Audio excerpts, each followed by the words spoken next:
do a little experiment. So I'm pretty fond of, bells, and they help us transition in and out of meditation. And this is a really pretty bell, and I got it in town. And the whole idea of this is that we are customizing. This bell is great. It sounds pretty good here, but it doesn't sound that great on a recording. It sounds tinnier and thinner than perhaps I would prefer it to be. So one of the ways that I have learned to customize my practice is I use whatever I've got that works. And I would encourage you to do that as well. So it came to me that actually the cat bowl, sometimes used as a cat bowl, works out better as a bell. It has a big resounding sound, especially if you put a little water in it. So my striker doesn't work very well with this. You're thinking, well, I can't do that. I don't have that kind of bell. I don't have a striker. Well, you probably do have a wooden spoon. And as I have mentioned, the endlessly useful dish towel might give us a sound. So let's experiment with it. So settle yourself comfortably. This is just going to be an initial practice. It's really just a reflection for you. Aha.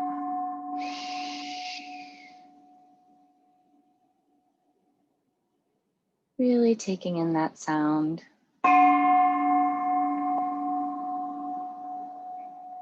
Almost drinking in the sound.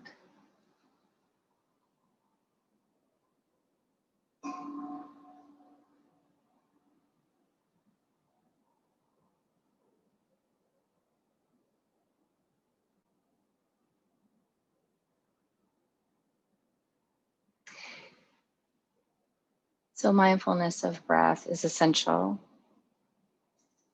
for us to know where we are in space and time, how we're relating. It's part of the foundation, and we take it for granted.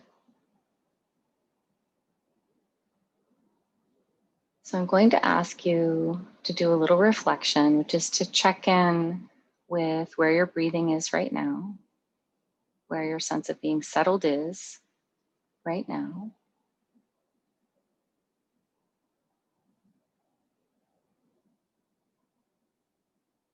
Just noticing the breath entering, leaving.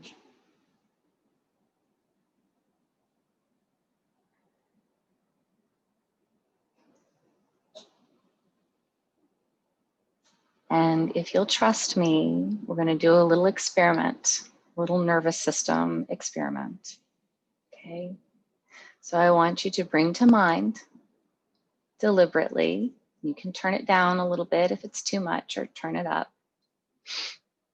Deliberately bring to mind some nightmare that you've had over these past years, or that you've recently had. It can be ongoing, or it can be a one-off. Bring it to mind, pull it in to your awareness, the full sense of the nightmare, of your experience.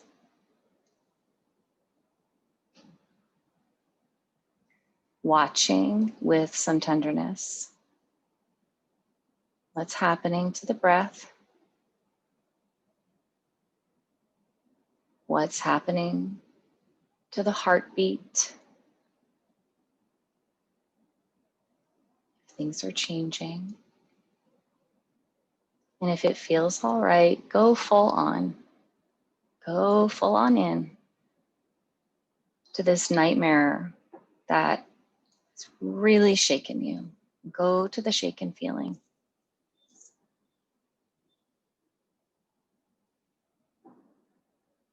Just allow it to be there.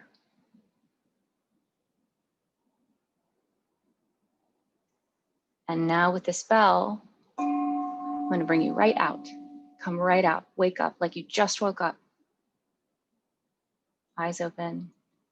Coming back to the room quickly, not slowly, as we usually do. And check in with what's going on. Maybe holding Looking at your hands, noticing if there are tremors, putting the hands on the heart, sensing the heartbeat, in the throat, the pulse in the throat, sense of the breath, knowing it. Is it long? Is it short? Is it ragged?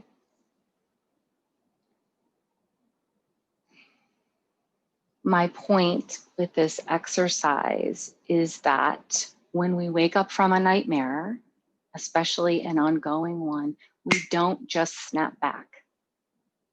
The breath doesn't return to steadiness. We don't just wake up, know where we are in space and time, and feel grounded. We're still in it. We're still in it for a time. And so I thought it would be appropriate, since there's been so much ongoing stress and strain and so much nightmare for many years, and there is ongoing nightmare during this pandemic, to make an inward bow to the time it takes to recalibrate from nightmare into steadiness again. It takes time, and we have tools that we can use, certainly. That's when we rely on our practice. And the more we practice, the faster we come back. I've heard a wonderful teacher, Will Hamilton, say, you know, the more I practice, I don't feel less, I feel more. It hurts more, but I come back faster. So perhaps you'll notice with the sound of my voice, knowing that you're in this relatively safe space in a community, that the breath is beginning to stabilize. And I wanted to affirm my gratitude to you for being here in this collective, because when we practice collectively, something happens. We're nourished in multiple ways according to the teachings. We are nourished on a physical level by the food we eat. The air that we breathe is also part of the way the body is nourished and the mind is nourished. We are nourished through the practices, and we are nourished in our consciousness, and that piece is all of us collectively. So thank you for being here and doing this experiment. Okay, so today we are doing, again, the props department was not very cooperative this morning, especially my son, who said, you want me to build a box that's like has a trap door in like 15 minutes? Yes, I do. We didn't quite get there, but we have some other things to offer. So we have many things that we could talk about with establishing mindfulness of the breath. So the basic recipe for mindfulness of the breath, or of breathing, is, first of all, understanding that, as Jack Kornfield often says, we're not in this to become better breathers. That's not our purpose. The basic recipe is setting our place, and we've talked about that before, setting the body comfortably, setting our place, whatever those things are that allow you to feel supported and energized, but also relaxed enough to receive.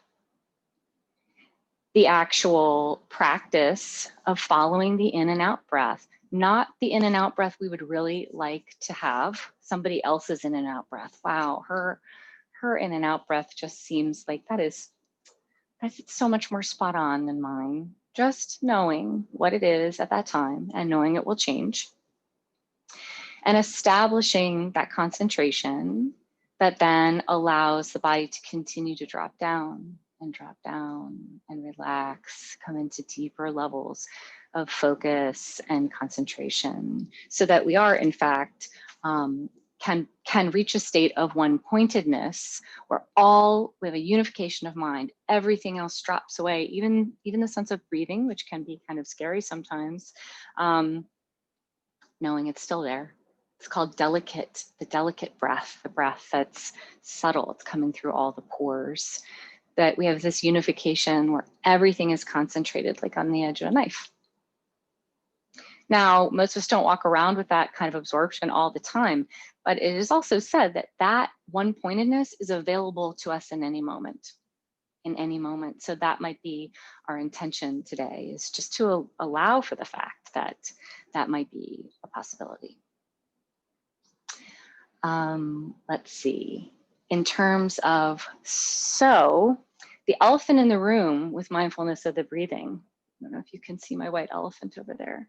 The elephant in the room with the breath, I believe in general, because we're interested in the practical, tactical of how we can use this all across our lives with our spouses, with people we work with our children, with our plants, with all beings. Everything has consciousness. How can we use all of this and understand the breath and become concentrated so we can have a shifted relationship with it? One of the elephants, probably the biggest elephant in the room of the breath, is that we just forget that it's the primary tool that we could use.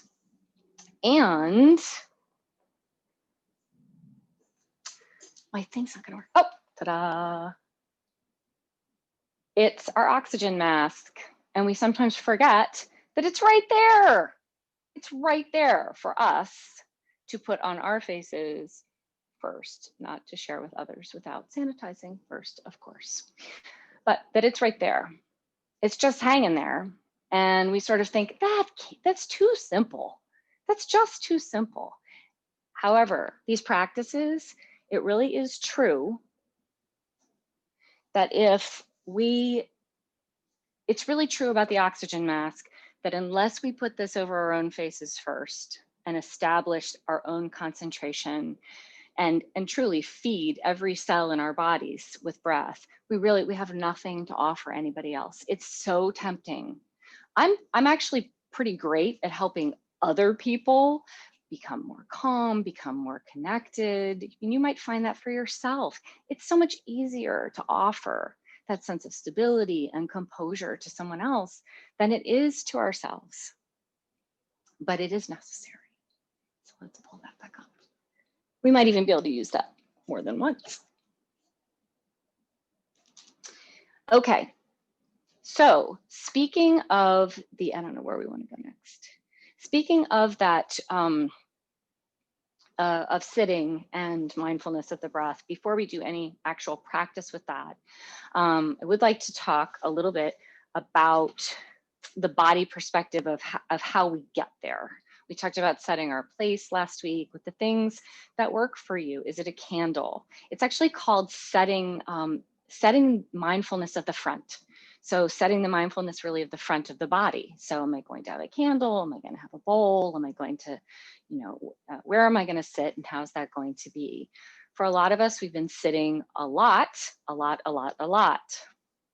And so we might be super, super tight, particularly in the hips.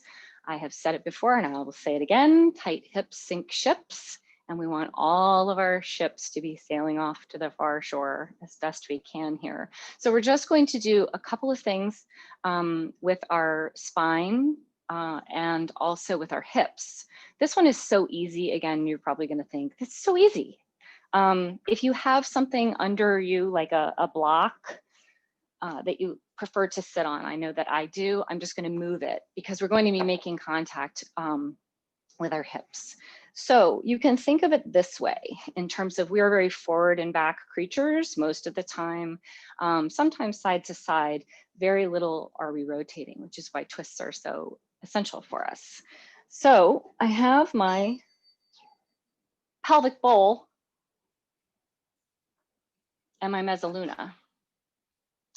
So my mezzaluna is a knife that I can rock back and forth. And it occurred to me that this is very much like our hip points, okay? And our sits bones, the points here and here. And when we're meditating, we want to feel that connection because the more grounded we are through the sits bones and through the feet as well, the more energy we will feel in our spine and it will energize our practice. The more grounded we feel, the better we feel all the time. So we're gonna do what I'm thinking of as a mezzaluna rock, okay? Wish I had some nice herbs in here to be chopping for you, but you get the idea. So what we're gonna do is, if you're sitting on an upright chair, just get comfortable, and probably nobody can see you. So you can go ahead and make contact with the actual bones. And that usually means moving aside some of the fleshy parts, okay? And all we're gonna do is you can put your hands on the side of the chair if that's helpful, on your thighs pressed down if that's helpful. Or if you have arms on the chair, you can hold the arms and simply with your feet grounded and let the one on the opposite side come up. Just start rocking and make a little bit bigger rocking. You can do this standing as well, but you're sort of back and forth, really pressing that and allowing it to go a little bit further. Just like if we were a pendulum swinging, we'd go a little bit further out. You can make contact, really feel that bump of the way it contacts the chair, and have the intent that you're just really, see if you're in a position to just go stretch a little further, continuing to breathe, and a little further, continuing to breathe. And this is something that I encourage my children who are at home schooling right now to do, just periodically. It's kind of like you're on a stability ball, except for you're on an even more stable surface because it's flat. So you're really making that, really conscious of that contact. So hopefully that will be helpful. The next thing we're going to do is you can raise your arm up. You can put it on your forehead like this, just so you get that rotation. Send it all the way up. And I know you can't see it because it's out of the frame here. Maybe it's out of the frame. You never know, it's Zoom. And we're going to reach up and stretch the spine to the side, pulling, but gently. Mostly it's gravity. Isn't that the truth? That's my next bumper sticker. Mostly it's gravity. And straight up. And exhaling. And all these ribs, there are spaces between all of this that can open up, and your lungs can actually expand in the front and the back. And the rib cage is stretched in that way. Go ahead and raise up a little bit more, and I won't see you for a second, but if you can fold forward and let your head hang. See, you'll probably have your knees in your armpits. See if you can really let go. And for one breath, see if you can feel the back of your ribs expanding. This is a place we don't always notice the breath. And then roll up a little bit at a time and enjoy the sensation for a moment of being mindful in your body. This is your body. This is your time. This is your connection to this earth, this precise moment. There's a reason, where's mine? There is a reason that little kids and people in joyful times bang on pots and pans and make noise and, you know, make music and move and dance, because that is the way that joy exits our bodies and mingles with everybody else's bodies. One of the teachings of mindfulness, the breath, is that if you think about it, we are all interconnected beings, because this is an interesting teaching at this time, given masks, but I'm going to say it anyway, which is that we are all microscopically breathing each other in and out all the time. So that's something pretty interesting to consider. I think I might put that in a reflection, and that might be something I would sit with. So let's see if there's anything else I really want to say about mindfulness of the breath before we come back and maybe talk about this a little bit before we do some more practices. Oh, I want to show you one more thing. So, please. The props department was supposed to make that foolproof. I don't know if you remember these toys. It's like a magnet on a, it's a wheel on a, it's called a whirly gig do or whatever it's called. You go smoothly up one side and down the other. So a very, very traditional teaching for following the breath, except it's not going over. Here we go. Is to imagine inhaling and beginning right at the nose, at the point of the nose, bringing it down, bringing it up, bringing it down, bringing it up. Just watching it do what it does. Sometimes it does it, sometimes it goes not quite. So this kind of motion, I think, is really helpful for practicing with what we aspire to, which is that smoothness and how it actually works. So this is a fascinating toy and in itself quite soothing. All right, I think let's open this up to discussion. So we're gonna go ahead and turn off the recording.